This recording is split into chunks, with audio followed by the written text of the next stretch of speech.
Here with another episode of Star Wars Alternate History.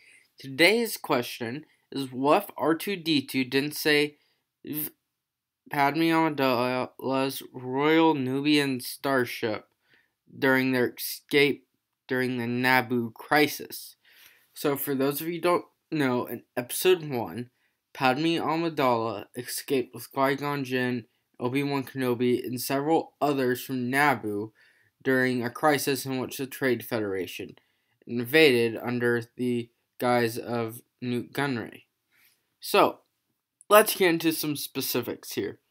The first thing that would obviously happen is we would have Padme, Obi-Wan, and Qui-Gon Jinn all die before even being able to go get help from Coruscant.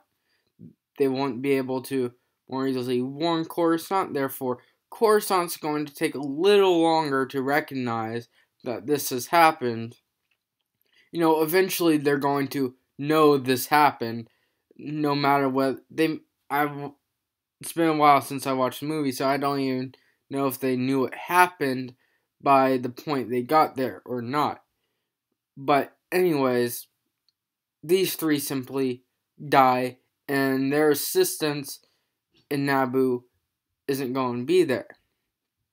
So without the backing of Padme, who at this time was the queen, many people know her as Sinner, during this movie, till 25 ABY, she was the queen of Naboo.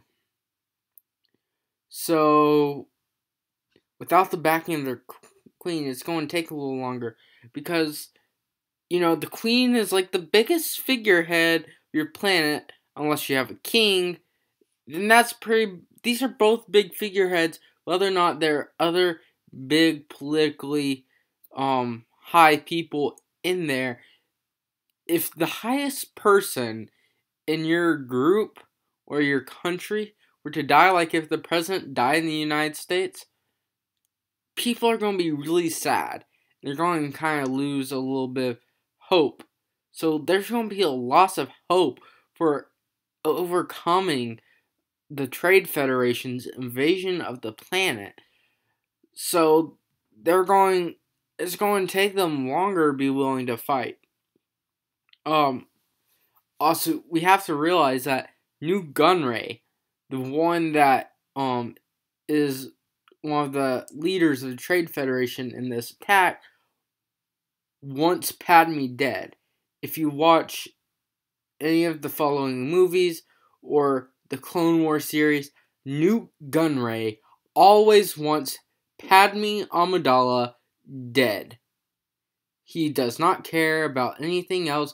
The first thing he will go after is killing Padme Amidala. So therefore,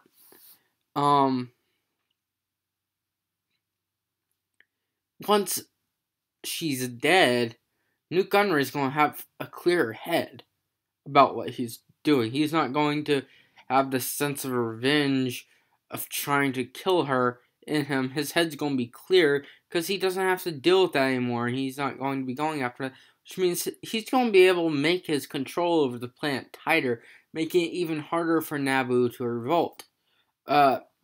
Furthermore, this means the crisis is more likely escalate into war, which means the Civil War is going to happen sooner, because I don't think I'm incorrect in saying that this was near the beginning of the Separatist crisis. I may be wrong, but people are starting to see as the Republic as a corrupt group. So, Nute Gunray may cause this to end up escalating to war. Whether or not it's a small or big one like the Clone Wars, it's more likely to be a small one and between the Trade Federation and the Republic. But you never know if this could end up becoming a bigger one, due to that we know the Separatist crisis does happen a little later, causing the Clone Wars. So something like that could occur. As I said, this is going to take longer, but we also have to realize that Jar Jar was with the group. And Jar Jar was kind of one of the key figures, though how much everyone hates him, he was still a key figure in obtaining Gungan help for the Resistance. And without that Gungan help, no matter how bad their army was,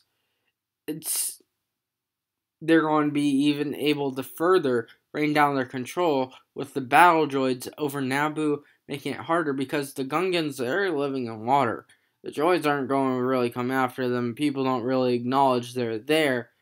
I mean, up until this point, it's kind of been tense relationships between the humans of Naboo and the Gungans. So they're not really going to try to do anything about it, and as long as droids don't impede on their water society, it's not going to matter much. And the other escapees aren't going to be coming back from the rescue along with Padme and the 2 Jedi, so there's not going to be any resistance in order to form, because this small group is what formed the necessary resistance in order to overcome the Trade Federation. And the other option of this, other than this becoming war, is if the Republic doesn't want to go to war. You have to realize, if the Republic doesn't want to go to war, then the Trade Federation, under Nute Gunray, or at least his portion of the Trade Federation, is just going to obtain control over Naboo. And this is going to also make the Republic look more corrupt, and whenever the Separatist crisis occurs, or if it's occurring at this moment, I don't remember that part in the timeline, but anyways, this is going to mean more planets see the Republic as corrupt and are willing to leave the Republic. The only other point I have to bring up is that due to the Battle of Naboo likely not happening, Darth Maul would remain at Palpatine's side for a time, since Darth Maul was Palpatine's hand in the invasion, and without Obi-Wan and Qui-Gon Jinn coming back, he at least doesn't die as soon. Well, he didn't actually die, but he doesn't get injured as soon as we saw him get hurt. So he remains as Palpatine's main apprentice at this point. So, if there's anything you guys think I missed about what have happened, R2-D2 didn't save Padme Amidala's Royal Nubian Starship during their escape from the Naboo Crisis, just let me know. And remember, without this, R2 would have never helped out everything he's done in all 6 movies. So everyone, remember, give R2 a big thumbs up. So see you guys later. Indiana signing out.